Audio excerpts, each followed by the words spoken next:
Kelanchal times, हर खबर पर हमारी नजर।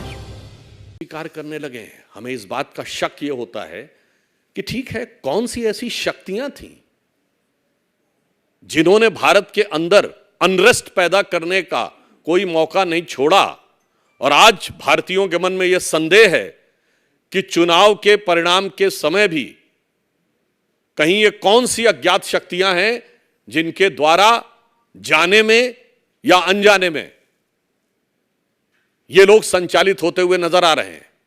क्योंकि अनेक मीडिया में इस प्रकार की बातें आई थी कि देश के अंदर और देश के बाहर से बहुत सी शक्तियों ने इस बात के लिए प्रयत्न और संकल्प किए थे कि वो सरकार को नहीं आने देंगे, आप लड़िए ईमानदारी से और जो हो उस निर्णय को स्वीकार करिए।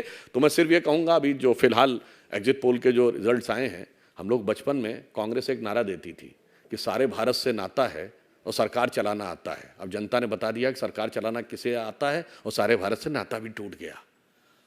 अब इनका नारा केवल एक हो गया है, लोकतंत्र नहीं सुहाता है, इसलिए केवल बवाल मचाना आता है। तो मैं अंत में सिर्फ ये कहना चाहूंगा कि कांग्रेस पार्टी जवाब दे कि आप लगातार अनेक राज्यों में चुनाव हारे हैं, अनेक राज्यों में चुनाव जीते हैं।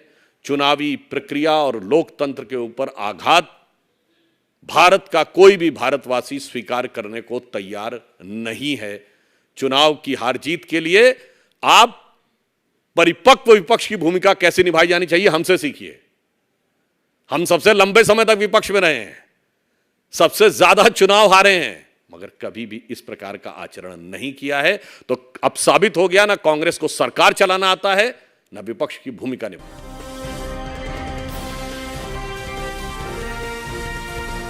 केलांचल टाइम्स, हर खबर पर हमारी नजर।